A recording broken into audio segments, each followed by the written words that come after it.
नमस्कार, मैं हूं पराग और आप सभी का एक नए वीडियो में बहुत बहुत स्वागत है। साथियों, ये 21वीं सदी अंबेडकर की होगी, ये बिल्कुल सच है। और इस 21वीं सदी में जो अंबेडकर को मानेगा, सरकार उसी की बनेगी। एक बड़ी खबर निकल कर आई है बहुजन समाज पार्टी की तरफ से। बहुजन समाज पार्टी के जो राज्यसभा सांसद हैं रामजी गौतम, उन्होंने एक बड़ा संदेश भेजा है। उन्होंने कहा कि ये संदेश मायावती जी के इशारों पर हो रहा है। उन्होंने कहा कि पूरे देश में दलित समाज, पिछड़े समाज, अति पिछड़े समाज के मसीहा बाबा साहेब डॉक्टर भीमराव अंबेडकर का अपमान हुआ है और इस अपमान का बदला बीएसपी जरूर लेगी। अभी एक फैशन हो गया है, आम्बेडकर आम्बेडकर आम्बेडकर आम्बेडकर आम्बेडकर आम्बेडकर। इतना नाम अगर भगवान का लेते हैं तो 7 जन्मों तक स्वर्ग मिल जाता है। दोस्तों, उन्होंने कहा कि ये अपमान कोई आम आदमी ने नहीं किया, बल्कि इस देश के गृह मंत्री ने किया है। वो गृह मंत्री जो शाह समाज से आते हैं और उन्होंने ये गलती करके दलित समाज की भावनाओं को ठेस पहुंचाया है। दरअसल मामला ये उन दिनों का है जब संसद भवन का सत्र चल रहा था और उस सत्र में अमित शाह ने कहा कि जितना विपक्षी अंबेडकर अंबेडकर अंबेडकर अंबेडकर अंबेडकर करते हैं, उतना अगर भगवान का नाम ले लेते तो इनकी 7 पीढ़ियां या ये 7 पीढ़ी तक स्वर्ग में जगह बना लेते। तो ये बड़ी खबर है, अंबेडकर का नाम लेने से कुछ नहीं होगा और भगवान का नाम लेने से सब कुछ हो जाएगा। ये गृह मंत्री अमित शाह का बयान है। उसी दिन से पूरा 90% आबादी अमित शाह के खिलाफ हो गई है और अमित शाह चले थे प्रधानमंत्री बनने की दौड़ में, उसी की रेस में लगे थे। लेकिन खबर की बात यह है कि जो अंबेडकर को नहीं मानेगा वो इस देश का प्रधानमंत्री नहीं बन पाएगा।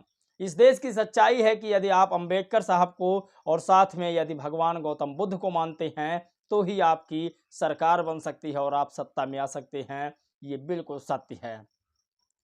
प्रधानमंत्री नरेंद्र मोदी ने जब जब विदेशी दौरा किया तब भगवान बुद्ध का नाम लिया और बताया कि मैं बुद्ध की धरती से आता हूं। दरअसल मामला ये है कि जब इंटरनेशनल सपोर्ट मिलता है तब जाके प्रधानमंत्री पद मिल पाता है।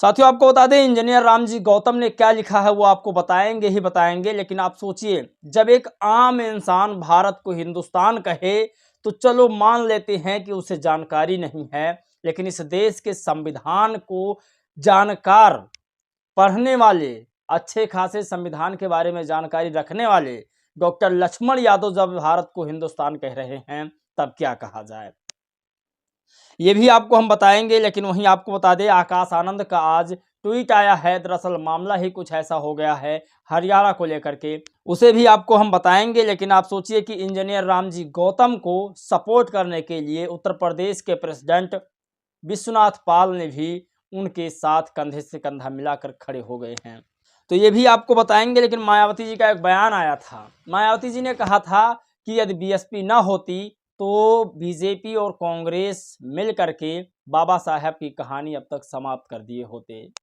तो ये बिल्कुल सच्चाई है। ये सारी चीज़ें हम आपको बताएंगे।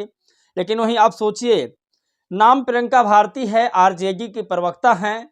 इन्होंने मनुवादियों के लिए काल बनकर आई हैं। कल भरी डिबेट में प्रियंका भारती ने मनुस्मृति को फाड़ दिया और उन्होंने कहा कि जो महिलाओं की, जो इस देश के 90% आबादी के लिए सही नहीं है, उस किताब को हमें रखने से क्या फ़ायदा है। तो ये भी आपको हम बताएंगे। ये तमाम खबरें आपको हम बताएंगे, एक एक खबर आपको बताएंगे। अगर पहली खबर की इसमें बात करें कि आखिर बहन जी का क्या आदेश आया है, क्या निर्देश आया है, क्योंकि जब जब बहन जी ने कोई फैसला लिया है तो ऐतिहासिक फैसला रहा है और उनके फैसले आने से पहले सरकारों ने अपनी बातों में पूर्वाग्रह लगाया है या फिर अपने आप को परिवर्तन कर दिया है। आज बहन जी का बड़ा आदेश आया है कि यदि अमित शाह जी ने माफ़ी नहीं मांगा तो पूरे देश में एक बड़ा आंदोलन होगा और ये आंदोलन की डेट भी बहन जी ने जारी कर दी है। इंजीनियर रामजी गौतम अपने एक्स पर लिखते हैं, आदरणीय बहन कुमारी मायावती जी के निर्देश अनुसार एमपी, एपी, बिहार, झारखंड, तेलंगाना, उत्तराखंड आदि प्रत्येक जिलों में बीएसपी जिला यूनिट समर्थक व कार्यकर्ता दिनांक 24 दिसंबर 2024 को केंद्रीय गृह मंत्री व भाजपा नेता अमित शाह द्वारा बाबा साहेब डॉक्टर भीमराव अंबेडकर पर की गई अपमानजनक व अमर्यादित टिप्पणी के विरोध में संवैधानिक व्यवस्था के तहत जिला मुख्यालय पर धरना व भारत के राष्ट्रपति के नाम जिलाधिकारी को ज्ञापन देंगे। तो मायावती जी ने भी युद्ध का आगाज कर दिया है। हालांकि देर आई हैं लेकिन दुरुस्त आई हैं।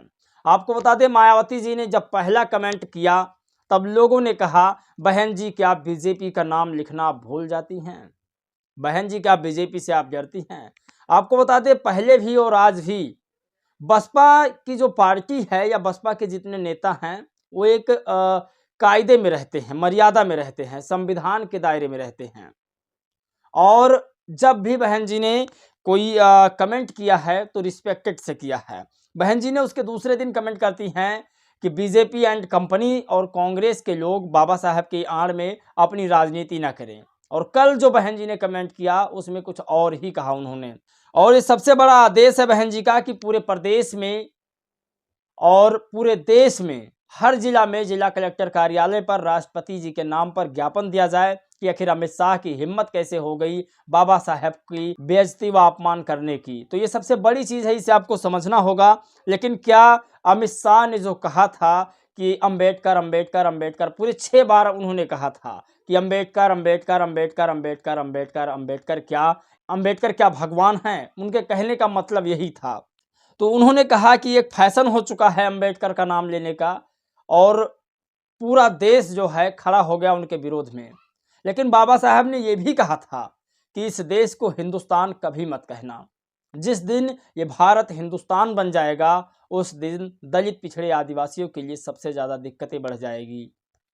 तो आपको बता दें, जो पढ़े लिखे लोग हैं वो भी आज बाबा साहब के बताए हुए रास्तों पर नहीं चल रहे हैं। डॉक्टर लक्ष्मण यादव लिखते हैं, बाबा साहब का अपमान नहीं सहेगा हिंदुस्तान। भाई साहब, हिंदुस्तान कौन सा देश है? इसे आपको समझना होगा। कहीं पर भी नहीं लिखा है हिंदुस्तान। हिंदुस्तान का मतलब है इस देश में डेमोक्रेसी को खत्म करना। हिंदुस्तान का मतलब है एक समुदाय, एक व्यवस्था के लोगों को इस देश पर फिर से हावी करना। ये सबसे बड़ी खबर है। हिंदुस्तान का मतलब होता है मनुस्मृति लागू करना। और आजकल एक आरजेडी की प्रवक्ता हैं प्रियंका भारती, वो मनुवादियों के लिए सबसे ज़्यादा दिक्कत पड़ी हैं। दरअसल प्रियंका भारती जो हैं वो कहती हैं इस देश का जो सिस्टम है वो संविधान से चलेगा, मनुस्मृति से नहीं चलेगा। उन्होंने ऑन डिबेट में ऑन कैमरे पर मनुस्मृति के कुछ चैप्टर्स, कुछ पन्ने को फाड़ दिए। उन्होंने कहा ये मनुस्मृति महिलाओं के लिए, शूद्रों के लिए, यानी कि इस देश के 90 से 92% लोगों के लिए लाभदायक नहीं है। और उस पुस्तक में यदि इस 90% 92% लोगों की बुराई लिखी है तो उस पुस्तक को भारत में रहने का कोई अधिकार नहीं है। प्रियंका भारती ने ऑन डिबेट में मनुस्मृति को फाड़ा और पूरे देश के मनुवादियों ने प्रियंका भारती पर टूट पड़े हैं। मामला ये है कि प्रियंका भारती जो हैं वो कुशवाहा समाज से आती हैं। कुशवाहा, मौर्य, शाक, ये सब बौद्ध को मानने वाले लोग हैं। तो आपको बता दें कि प्रियंका भारती आरजेडी की प्रवक्ता हैं और ऐसी प्रवक्ता हैं, अगर ये बहन जी की बुराई सुन लेती हैं डिबेट में तब भी वो अपने सामने वाले व्यक्ति को नहीं छोड़ती हैं। और भी अगर आरजेडी की बुराई हो तब तो ये फायर हो ही जाती हैं। बहन जी का बयान था कि परम पूज्य बाबा साहब डॉक्टर भीमराव अंबेडकर की बीजेपी कांग्रेस ने हिस्ट्री समाप्त करने की पूरी साजिश रच दी थी यदि मानवर साहब और बसपा न होती तो। ये बड़ी खबर है। आकाश आनंद का ट्वीट आता है, दरअसल एक दुखद समाचार है, इसे भी आप लोगों को सुनना होगा। मामला ये है, हरियाणा के पूर्व मुख्यमंत्री एवं इनेलो के अध्यक्ष श्री ओम प्रकाश चौटाला जी के निधन की दुखद खबर मिली थी। चौटाला जी के निधन के साथ ही हरियाणा की राजनीति के एक युग का अंत हो गया है। आपको मेरी विनम्र श्रद्धांजलि और कोटि कोटि नमन है। कुदरत श्री अभय चौटाला जी और उनके सभी परिजनों को इस दुख को सहने की शक्ति प्रदान करें। तो ये सबसे बड़ी खबर है, ओम प्रकाश चौटाला जी की जो है डेथ हुई है। और हरियाणा में ओम प्रकाश चौटाला जी के जो पुत्र हैं अभय चौटाला जी, उनके साथ बसपा का गठबंधन हुआ था इनेलो पार्टी के साथ। तो ये सबसे बड़ी खबर है और वो सारी खबर आपके लिए जानना बेहद ज़रूरी है। विश्वनाथ पाल उत्तर प्रदेश के बहुजन समाज पार्टी प्रेसिडेंट हैं। इन्होंने क्या लिखा आपको बताते हैं। इन्होंने लिखा कि आदरणीय बहन कुमारी मायावती जी के निर्देश अनुसार उत्तर प्रदेश के प्रत्येक जिले में बीएसपी जिला यूनिट समर्थक व कार्यकर्ता दिनांक 24 दिसंबर 2024 को केंद्रीय गृह मंत्री व भाजपा नेता अमित शाह द्वारा बाबा साहेब डॉक्टर भीमराव अंबेडकर पर की गई अपमानजनक व अमर्यादित टिप्पणी के विरोध में संवैधानिक व्यवस्था के तहत जिला मुख्यालय पर धरना व भारत के राष्ट्रपति के नाम जिलाधिकारी को ज्ञापन देंगे।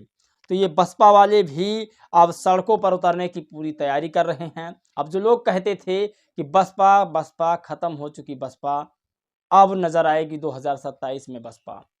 क्या लगता है आपको कि बहुजन समाज पार्टी 2027 में सरकार बना पाएगी? नहीं। लेकिन मेरा फिर भी वही सवाल है कि जो लोग बाबा साहब को मानते थे, दलितों को मानते हैं, उन लोगों से रिक्वेस्ट है कि बाबा साहब के बाद मानवर साहब ने ही इस देश की राजनीतिक में अपना कदम रखा और दलित पिछड़े आदिवासियों को राजनीति करना सिखाया। तो उनको भारत रत्न से जरूर सम्मानित किया जाए। आप लोग इस पर अपनी राय जरूर दीजिएगा। जय भीम, नमो बुद्धाय।